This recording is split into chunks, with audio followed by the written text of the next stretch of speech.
if you look at Europe now and we compare this very honestly to the US, you see that a lot or most of the innovation comes from the US.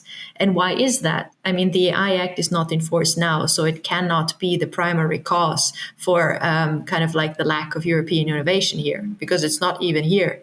What is actually the problem? Funding. So the US and also the UK has lot of private funding, more than in Europe. So that's actually a gap we need to close. And talent retention. There was a study by McKinsey where you see 27% of European high educated AI talent moves to the US. And another 11% stay in the US during their undergrad, exchange semesters. So we actually need to work on funding and talent retention, because the AI Act cannot be blamed because it's not even in the world. Hi, this is your host Kamila Hankiewicz, and together with my guests, we discuss how tech changes the way we live and work. Are you human? Jeannette, it's a pleasure. I know it's been a very exciting, very busy week for you last week. Thank you very much for the invitation. I'm excited to be on the podcast and share all the happenings of last week and also the road ahead, what awaits us 2024 plus. So how did it happen that you got involved and focused on AI regulation and the emerging tech regulation? I know that you've been working in the past a little bit on blockchain and other emerging techs, but right now you are solely focusing on AI. Yes, so actually, yeah, it's correct. Yes, so I'm actually a little bit of a funny creature, because I'm the interface between law, technology, and business. Because in my background, I'm a lawyer, but I also have an international business degree.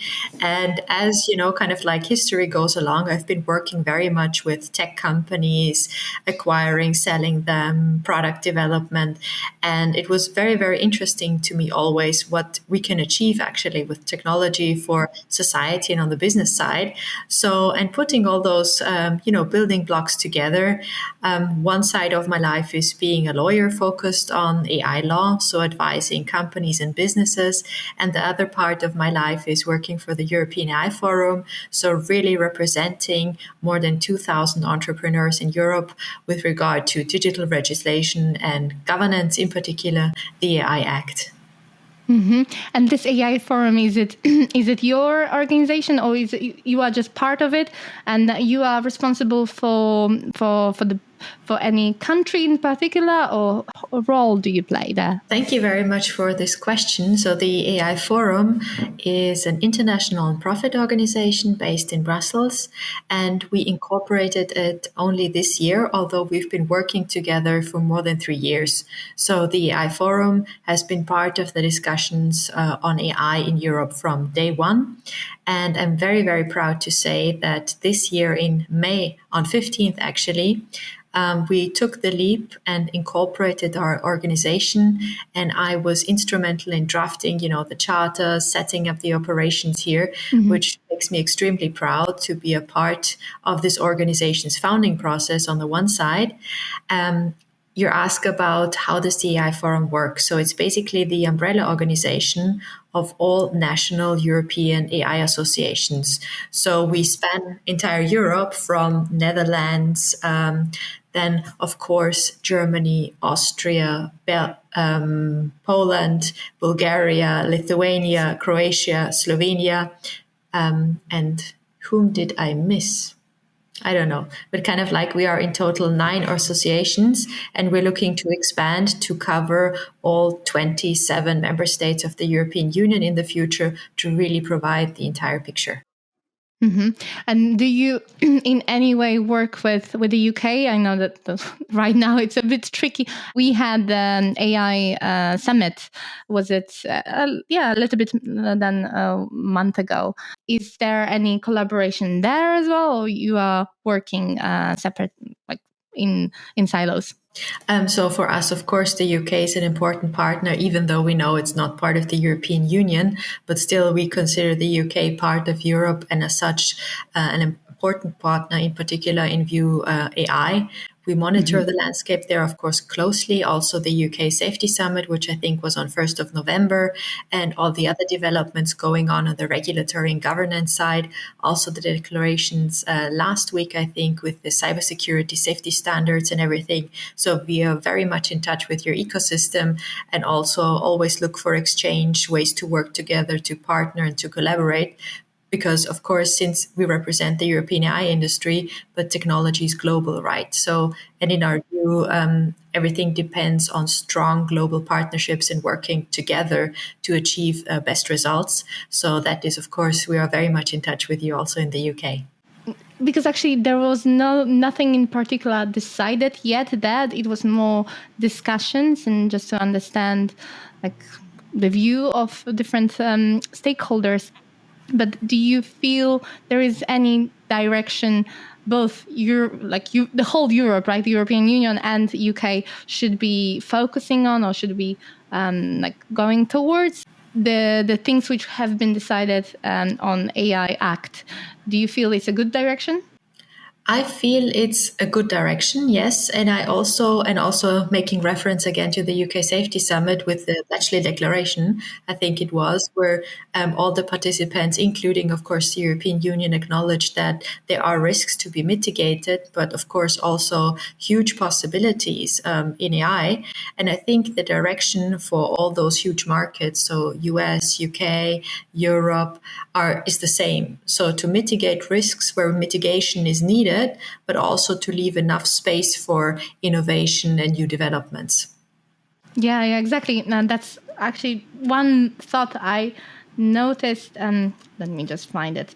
So I read just before our interview that in the Neuron, it's a newsletter, said that the prevailing view of the Silicon Valley and the whole community is that the AI Act is at best overly broad and vague, and at worst an abuse of authority, and will kill AI innovation in Europe and shift it entirely to the US.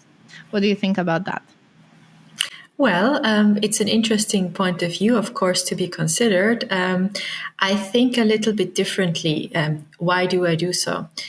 Looking at Europe, we currently have a lot of different legislation, right? Because there is no harmonized AI framework.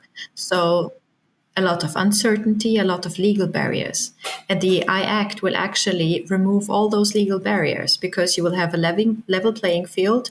Startups, scale-ups can scale instantly in the entire European market, which is a very attractive one and a very underserved one. So I think the AI Act will help actually in this regard.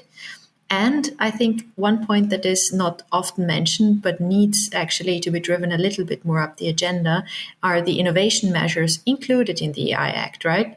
Because they're going to install AI sandboxes to promote innovation. Real world testing shall be permitted, in particular in those high risk areas with safeguards, but still, you're opening up spaces, and also you're protecting startups and SMEs and smaller players from imbalancing contractual relationships with unfair contractual clauses and unfair contract practices. So I think those are actually good points of the AI Act that often are forgotten because they're in the back, right? But they are often forgotten in this discussion on biometrics and prohibitions and compliance. So I need to mention this here, and I think that will actually enable the European AI ecosystem. And also one point I would like to make, because I hear this very often, if you look at Europe now and we compare this very honestly to the US, you see that a lot or most of the innovation comes from the US. And why is that? I mean, the AI Act is not in force now, so it cannot be the primary cause for kind of like the lack of European innovation here, because it's not even here. What is actually the problem? Funding. So the US and also the UK has lot of private funding, more than in Europe. So that's actually a gap we need to close. And talent retention. There was a study by McKinsey where you see 27% of European high educated AI talent moves to the US. And another 11% stay in the US during their undergrad, exchange semesters. So we actually need to work on funding and talent retention, because the AI Act cannot be blamed because it's not even in the world. Yeah, you're right. And I think I've seen this chart. There was also some movement of talent from the US, but it was also to Asia, some of it. So where do you think China, predominantly China, fits in it? Like they want to lead AI revolution. So where do you see it all? With all the parties, US, UK, Europe.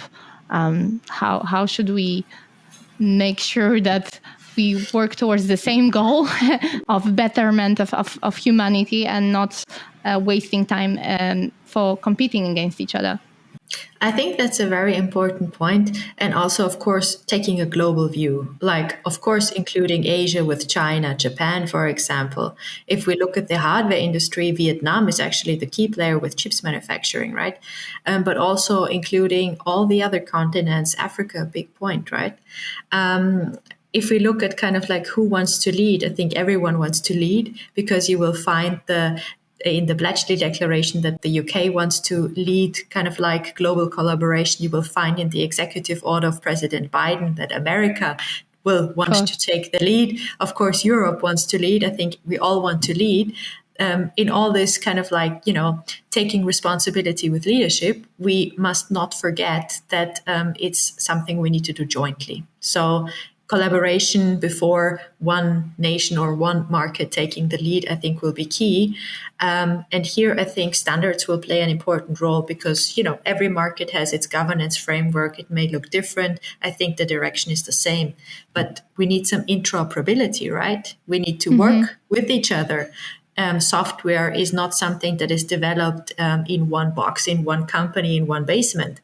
You have a component from China, maybe you have a component from the US, you have some APIs in Europe, everything is put together on the UK interface or in various constellations. So that's what I think we need to figure out, how to work with each other with compatible standards to make this work. And where are we now at this? I think we are starting, and I think we need a little bit more speed on this, because, at least speaking from the European Union side, I know that standards processes have been kicked off and are working in parallel to the AI Act. And there shall be, or at least it's planned, some first announcement on standards for AI at the end of this year, maybe beginning of next year. So there are works being done. I also saw, of course, President Biden asking the standardization bodies in the US to kind of like measure gaps, see where standards are needed to come up with new proposals. And of course, also in the UK, which is, I think, very good. But I think we need to put this all together into one picture, because I think the technology market is a global one, very integrated globally, with applications spanning the entire world. And this will actually, I think, be the deciding factor charging actually the frameworks we have. Because the governance framework, if we refer to the citation you read in the beginning, is of course a nice framework. It sets some boundaries, it sets the direction, the course. But how will we make the steps in this framework? That's for me the standards. Yeah, putting things in action instead of just writing papers. And I know that one of the aims of the AI Act is to protect democracy and the processes like elections, from what's been happening more and more now, the deepfakes, AI-generated deepfakes and other sources of misinformation. And this is quite crucial, especially because next year we have the EU elections. So, is there has there anything been decided around this in AI Act or other initiatives? Yes, there is actually, and it was originally in the proposal of the European Parliament. And you, of course, know that the final text of the AI Act is not here. But what we see from press statements, and this is the information status we have, that using AI for influencing elections, so the decision-making process in elections shall be subject to the high risk category. So it's not prohibited, but high risk. So subject to strict compliance. That's the one piece of the puzzle. You mentioned the problem of deepfakes. So what we think will be in the final version is that artificially generated content needs to be marked with machine-readable form. So to distinguish that generated content from originally created content, if you would like to put it like that. And marking of manipulated content. So if you kind of like change the context, for example, of two politicians shaking hands that didn't shake hands, and so on and so forth, that needs to be marked for transparency reasons to indicate that this picture has been manipulated. I think those are the main points where you could say there are touch points to democracies and political elections and public perception and public influence there in the AI Act.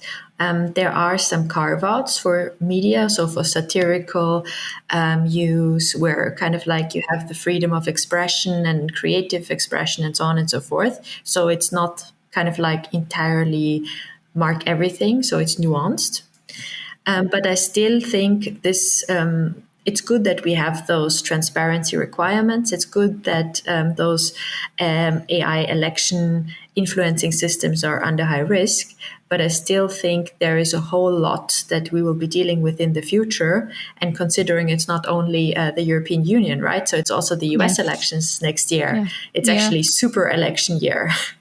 Yeah, exactly. And knowing how fast it spreads and how difficult is it to correct news is quite tricky.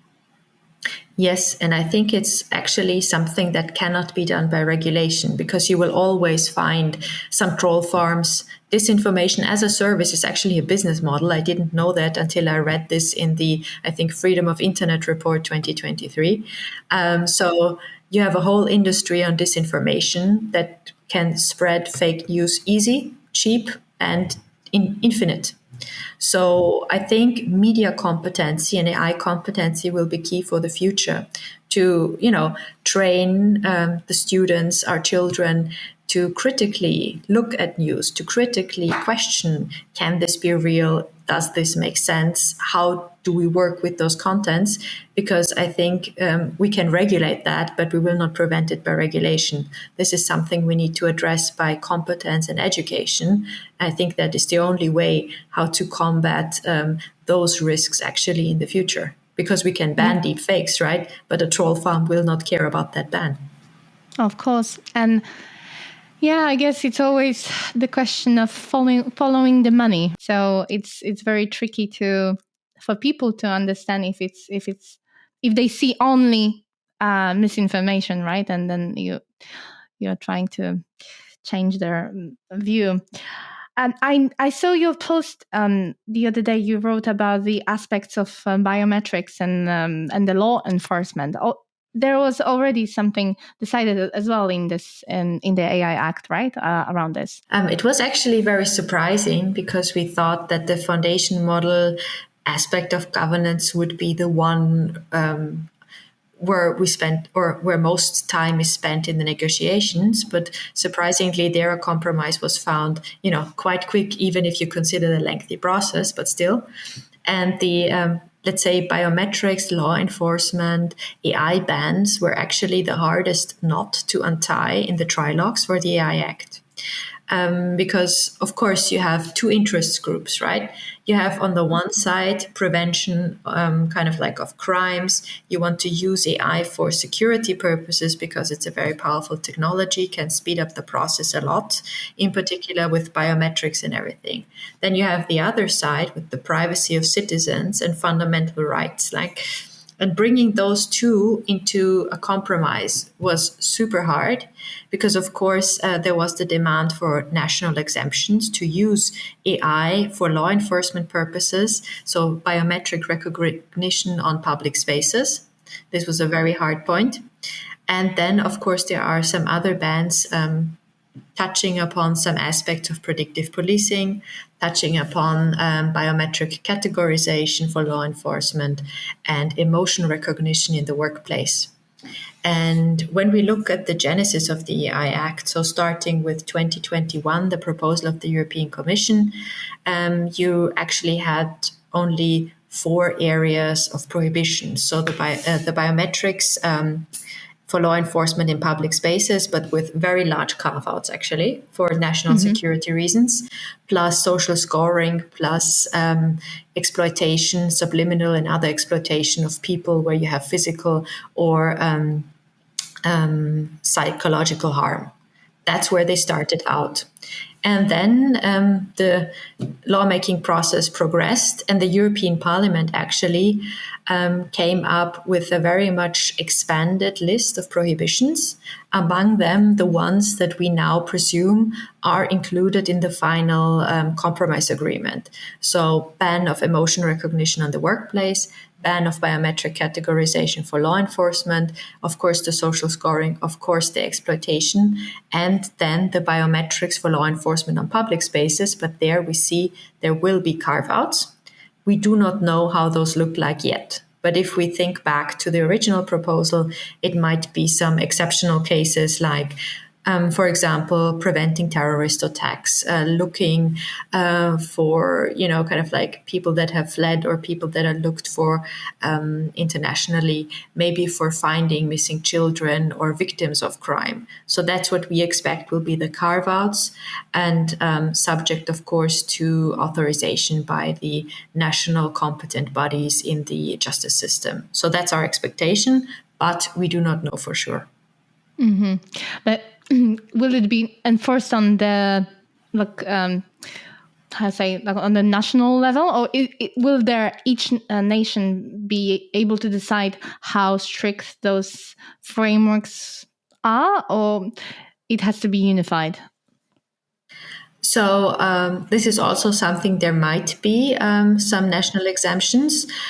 What we know, when there are the bans, they will be kind of like uniform. So for example, let's take the easy example, social scoring ban, like it's written there.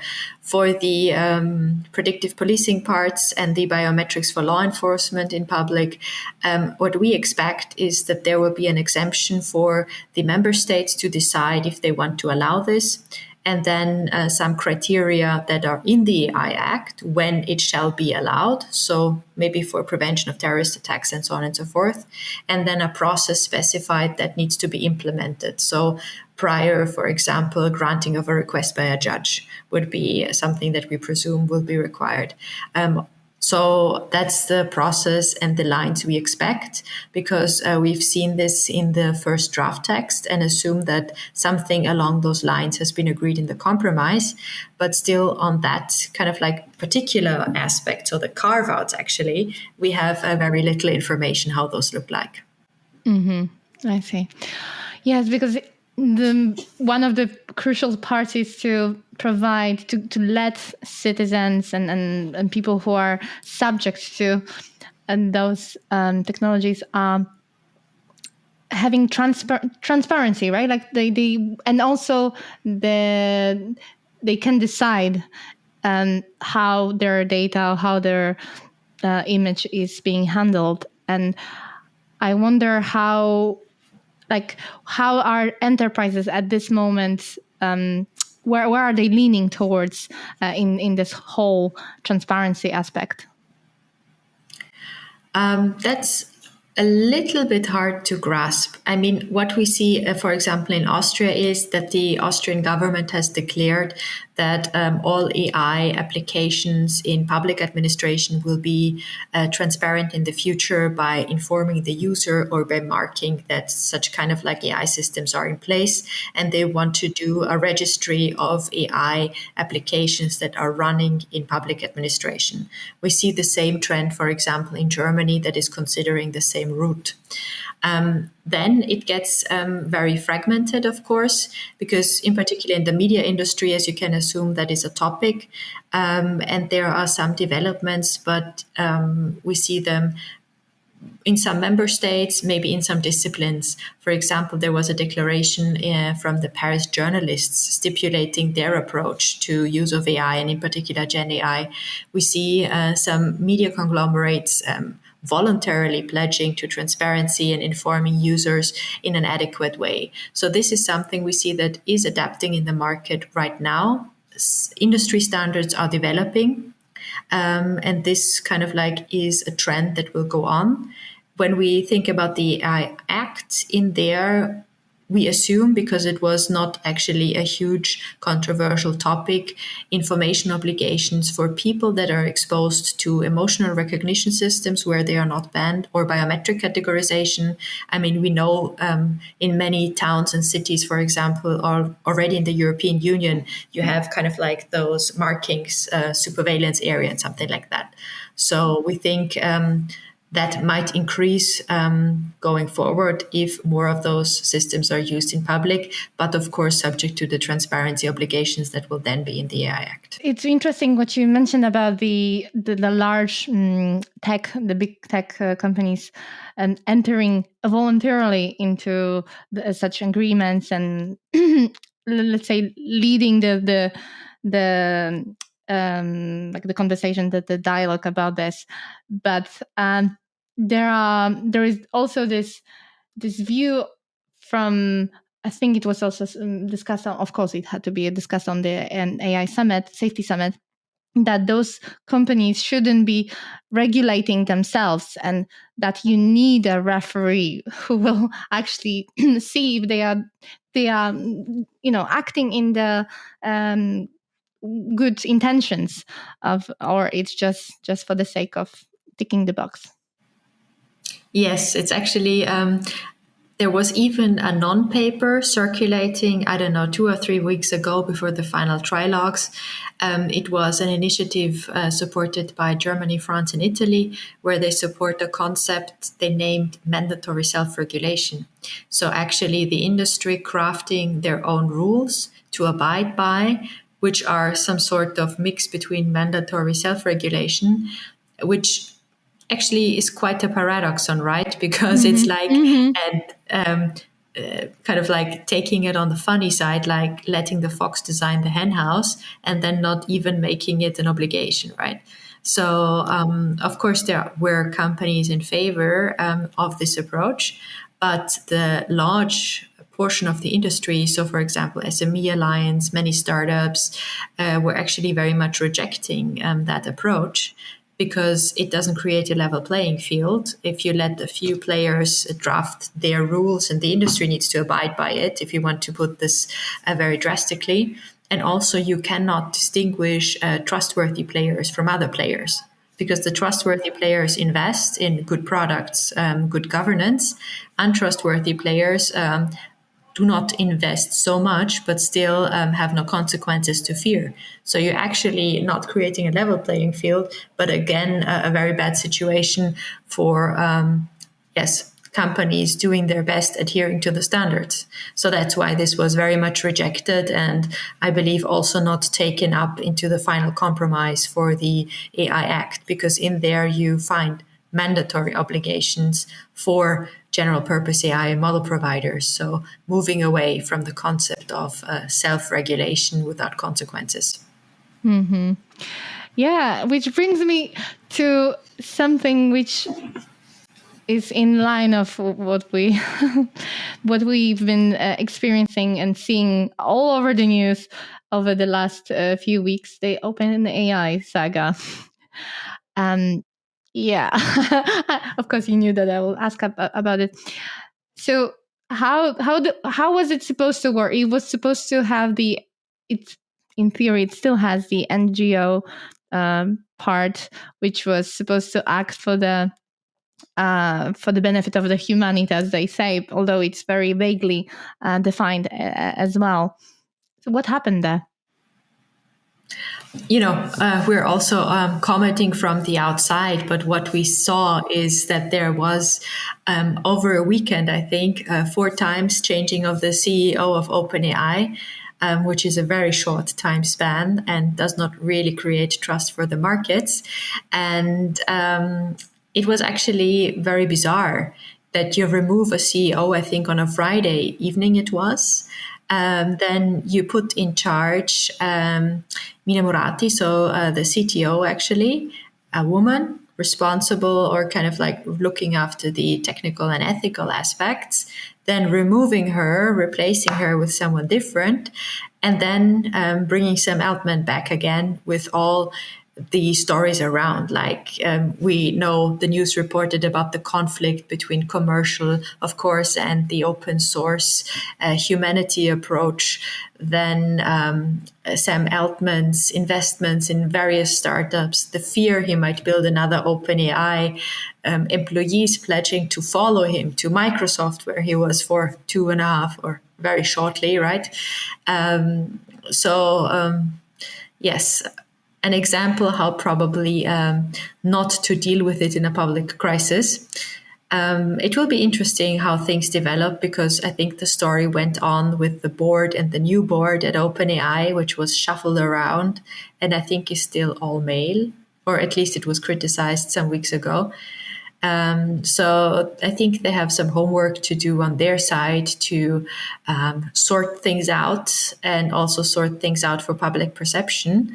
I think it didn't really create trust in the market if you have such a huge player many companies rely on, right? I think a lot of companies are working with GPT 3.5 and 4 and ChatGPT and DALL-E and such things going on in the management. So there might be some things to repair. Definitely, but I'm worried about the aspect of of the commercial part, right? Like the shifts which happened in the board, and what were their intentions, and the change of the cap for the investors, right? Like trying to change the structure so that it's more commercially available to the market. It's a bit of a contrast for what they were initially planning to do. So I think, as you mentioned very rightly, it's actually a problem that's historically to OpenAI, right? Because they started out as open source research for the public good. Then they had a funding crunch. Then, of course, comes in the commercial part with the huge funding round and Microsoft. So then you have commercial interests, of course, rivaling to the original mission.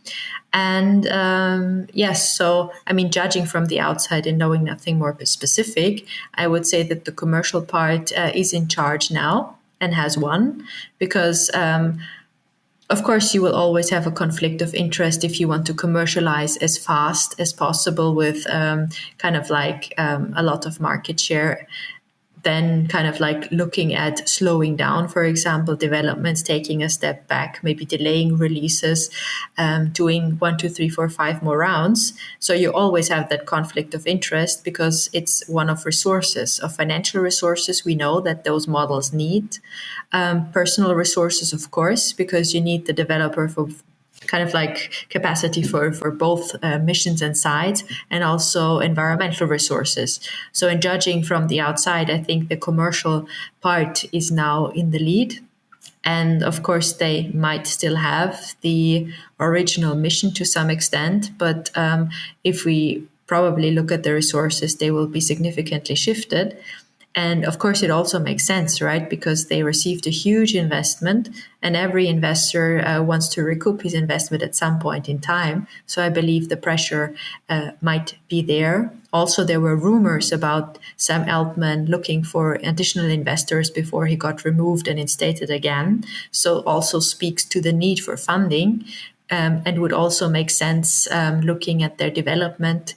And we do not know what they're developing next, right? Maybe GPT-5, maybe improving GPT-4, but we know it takes a lot of resources. So that's my humble guess from the outside. Mm-hmm. Yeah, which doesn't paint a good picture, because in the end we will be left with the monopoly again. And as we know, monopoly is never all on, or just few players in the market. It's never good for the for representation of the whole interests of the whole population. So that actually concerns me that, you mentioned it, monopoly or oligopoles, because in Europe we have two bigger companies. So it's Mistral from France and it's Aleph Alpha in Germany. Small Austrian startup, very small one company called Magic, also going in that direction, hopefully more in the future. But we see a very, very huge lack of diversity, namely diversity of players, because we only have two European players, to be honest, and also a lack of diversity in the models and the approaches, right? Because what we believe or what we see is the trend is going to smaller, specialized models, because you need something different for the medical industry than for the financial industry, than for HR, for example, or you go to biometrics or critical infrastructure.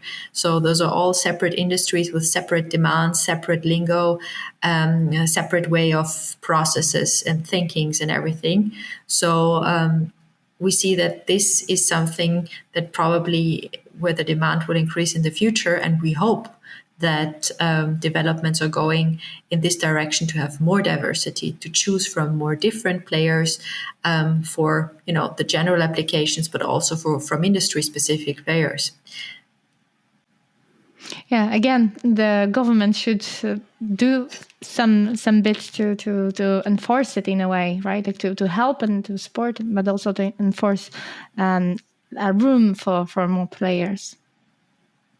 Yes, I think there is actually room. I think I hope a lot of developments are ongoing. At least I see a lot is taken up with the startups and the scale-ups trying to build solutions here. If we look at, for example, the recent funding round of Aleph Alpha was 500 million. So, and talking to the startups and looking at the statistics of this year, in particular summer, there was a funding crunch. So I think we have the talent, but we need to actually provide them with support, but also from the private side, because 500 million is not a small amount, right? Yeah. So this is one thing. And I think a huge opportunity lies in collaborating. If you put 5 GPUs here, 5 GPUs there, is going to help no one, right? So you really need a lot of compute power and easy access to that compute power for the companies developing these models. And this was actually announced, I think, in the State of the Union by Ursula von der Leyen, that they want to make available these capacities to startups. So we hope this is going to happen fast and very unbureaucratic, and in a dimension that really helps those companies to develop, because that is what they need: compute capacity and hardware infrastructure to really train the models and get something going technically, and funding, of course, for the talent and to scale very quickly. Let's talk about a little bit about more about the responsibility for when things go wrong. So, for example, I read this thought process and picture of AI-powered garage door, for example. The algorithm malfunctions and it hurts the neighbor's child. So who would be liable? Would it be the coder, the developer, the company? How should we tackle this? Being a lawyer, you will never get a straight answer out of me to the question who is liable, right? So It depends on who is my client. It depends. No, but in this case, it depends on, where the problem was and what the situation was, right? So did the robot malfunction because it was poorly handled by the neighbors? So did they follow the, operation instructions? Did the software malfunction? It's assumed that the software malfunctions, yes.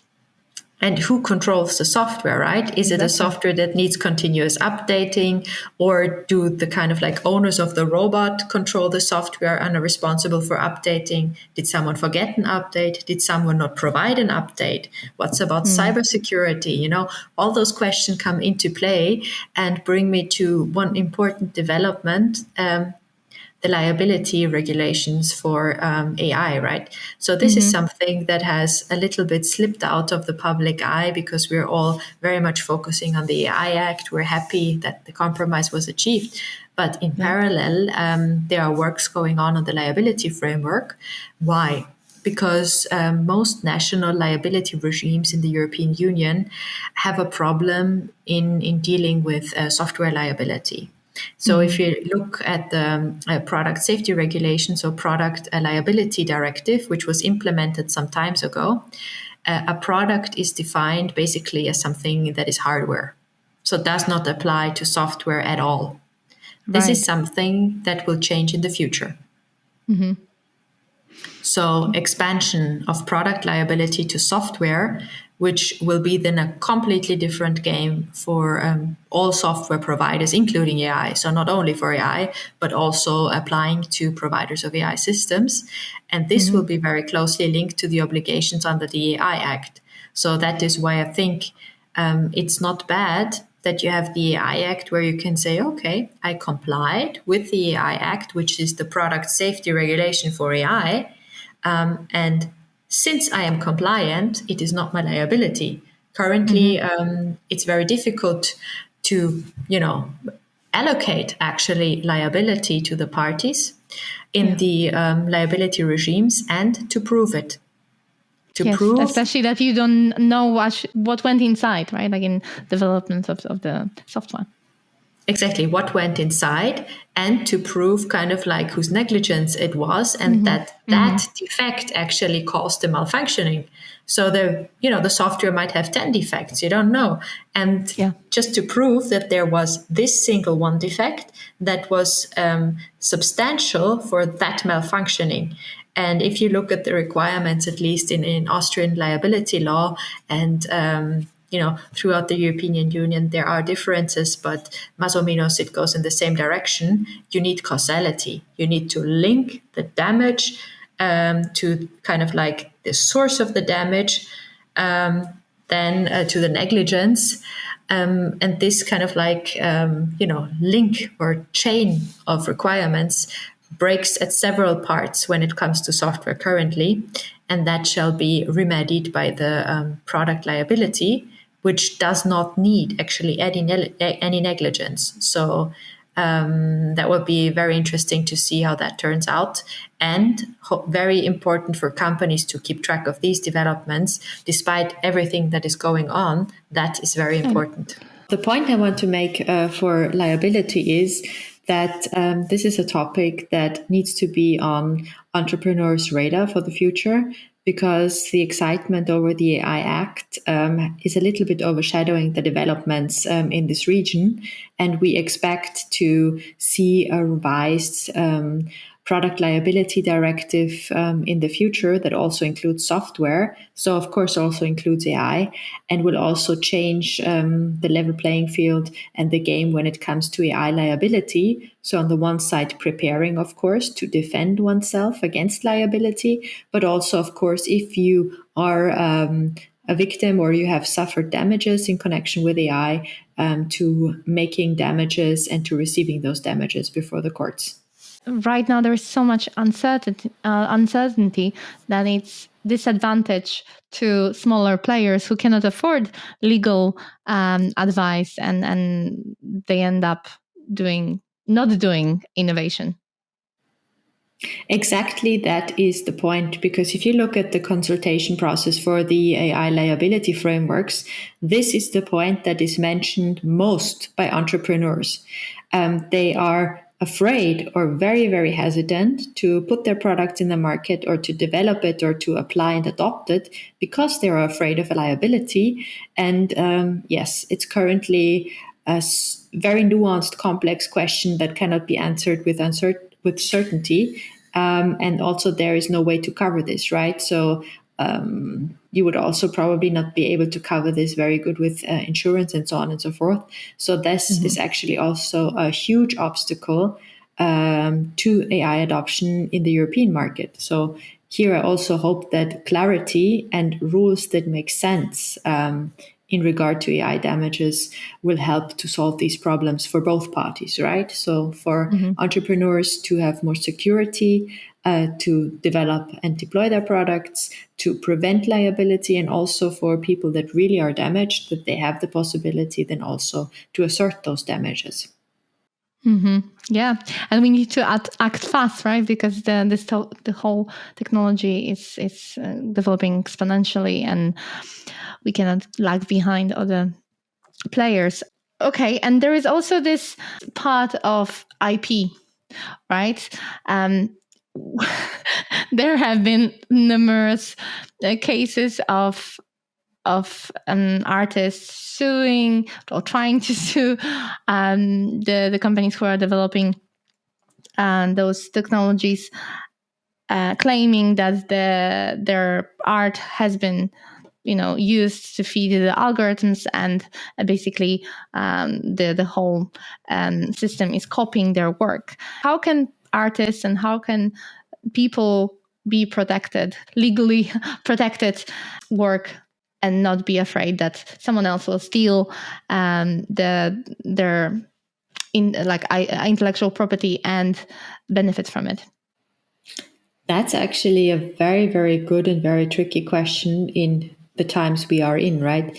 You mentioned already the lawsuits alleging copyright infringement, trademark infringement, competition law infringement, and so on and so forth. I think none of these lawsuits is finally decided yet, but we already have some pointers. Looking at the AI Act at copyright in Europe, which is very different to copyright in the US, for example. So the AI Act actually only touches on copyrights, I think, in two places. The one place is where the general purpose AI model providers are obliged to publish a summary of content they used for training of their models. So one reason, of course, transparency. Another, the reason to support artists and other parties whose works may have been used without permission to, of course, assert damages. And the second point where it touches upon this issue is with the machine readable marking of generated output. So to make sure it's not confused with human generated content. The AI Act does not solve the copyright question. And we have different copyrights. So we have the copyright directive harmonizing to some level. And then you have the 27 implementations. So you have nuances in the European copyrights to be aware of. So it doesn't make the question and the topic very easy. How to be safe for the future. So one thing is, of course, to think about no crawl AI. So kind of like preventing scraping. From your website. This you need to do in a machine readable format, because what happens is that crawlers go over the entire web and collect information. And if you have a no crawl AI machine readable plugin or insertion in your website, you can prevent that, which might be a slight disadvantage in SEO. So trade-off to be made here. This is the one thing. And then on the other side, of course, also using AI to, find deepfakes, to distinguish manipulated content. So kind of like working with technology to, distinguish fact from fiction in this new digital rights world. What I think maybe a question for the future is who is the author or who owns the works generated by these tools, which is also something that is answered very differently globally. So you have even some countries considering the tool or the AI to be the author, which I think is a little bit difficult. Yeah. Yeah. Who collects the royalties, right? Exactly, which needs to be a human, at least in Europe, because only humans can have rights and obligations. Even though we blame the algorithm very often, it always translates back to a human agent. So this is why I don't think it makes much sense to say the author is Dali or Midjourney, right? Because at least now they cannot collect any royalties or grant you any rights. So it's always a natural or legal person standing behind. And in Europe, we have human authorship. So it needs to be attributed to a human. At some point in time, they considered something like a machine personality. But this was not kind of like taken up far and is not on the agenda to institute something like that. Yeah, but some countries allow that, and actually there are robots which have citizenship. It was I think in somewhere in Asia, right? Or maybe Arabia.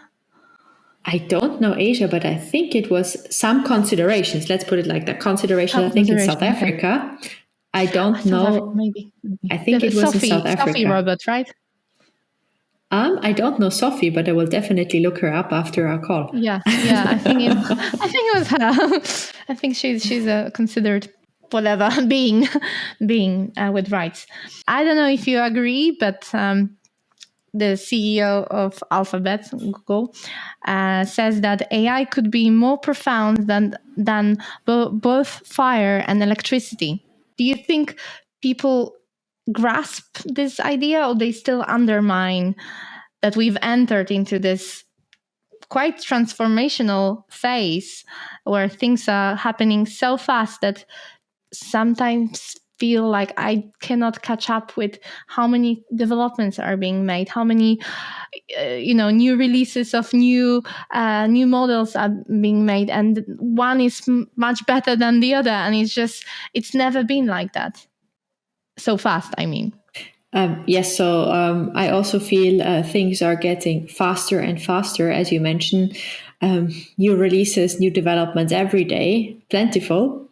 I think AI is a big game changer, and I myself feel very happy, to be alive at this point in time where we still have the opportunity to, define the way of the future, define the red lines, open up these spaces for opportunity. So this is something I'm very grateful for, and which is my passion, where I spend a lot of work. But I think it translates all back to humans. So it is, for me, AI is still currently a tool, and it is a tool that we use. And I think human agency is important now and will become even more important in the future, because we use these technologies, we benefit from these technologies, we are responsible for these technologies, and this is something we need to keep in mind, because I think one of the huge risks is technology over reliance. So, blaming the algorithm and just accepting every decision proposal.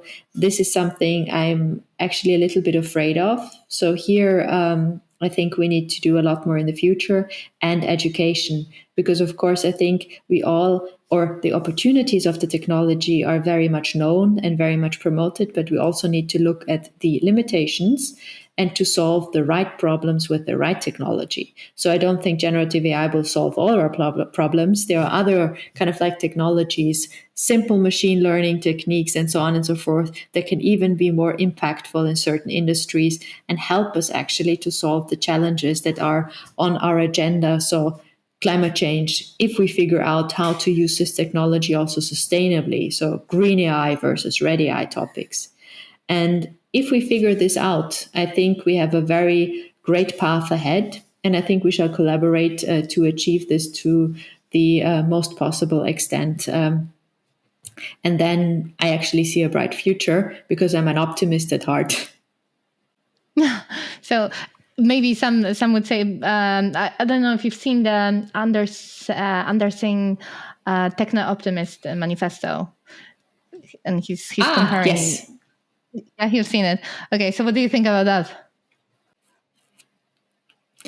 I think it's for everyone bad to trust blindly, because you might end up in a very bad space. So trusting blindly, even technological developments, I think is, for me at least, not the right path to follow. I think we need to develop and kind of like create trust, because there's a lot of fear in the market also from Terminator and suicide robots. So I think we need to start create trust in this technology, awareness, but with open eyes, right? Not with closed eyes following down some cliff and wondering.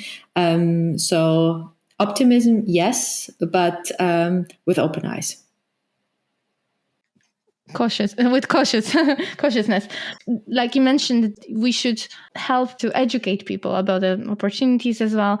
But what do you think about those people who may be left behind, may not otherwise adjust to what the work will look like in the next few years even?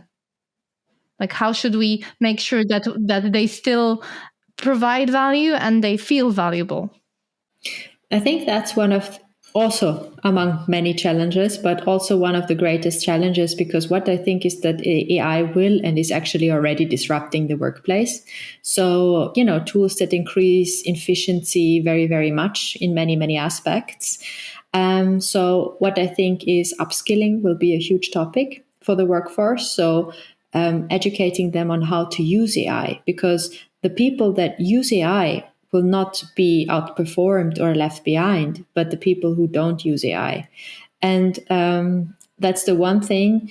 And so this is kind of like more on the entrepreneurial side, and thinking from a citizen's perspective, I think we need to onboard people as broad as possible. So, and not leave anyone out, right? So starting in the schools with the children with AI competency and media competency to be equipped for the AI powered future, but not to stop there, but to go further and also take everyone into consideration, the people that are in retirement, for example, and so on and so forth, because also for them, AI can be a huge enabler if you're kind of like you need assistance in your kind of like late days and so on and so forth. And also you might be a victim exploited by deepfake voice fraud, for example, your niece calling and asking you to transfer 10K to a very exotic country, right? So also you need to onboard the whole society and not leaving anyone out based on any criteria. So not age, not kind of like economic circumstances, no geographic regions. We need to onboard everyone. Again, a very broad, very difficult thing to do. Thank you for playing part in making sure that countries and governments are doing their bit. Just to wrap up, what advice would you have for business leaders who may want to who are at this point struggling like we all to navigate this landscape and trying to strike the balance between innovation and compliance? So a difficult situation for business leaders, but I think the easiest way is just to start. I think starting is the hardest point, but the most important point. So starting to familiarize yourself with this technology, learning about it, experimenting also with the tools, and then embarking probably a little bit more swifter if you might be subject to the AI Act on the governance journey. So learning what is the roadmap ahead and positioning yourself and your company in that regulatory landscape. And I think when you do that, things shall unfold actually very naturally, because you might even find out that you're doing fine and everything's great, and you just need to kind of like upskill your workforce and think about generative AI policies, to not have any business secrets leak into the market as it happened with Samsung or the new GPTs. So maybe you just need to work on that angle. If you find yourself in the AI Act somewhere, you have 2 years of time starting from the beginning of next year to line everything up, which should be sufficient if you attend to it swiftly and in a good manner.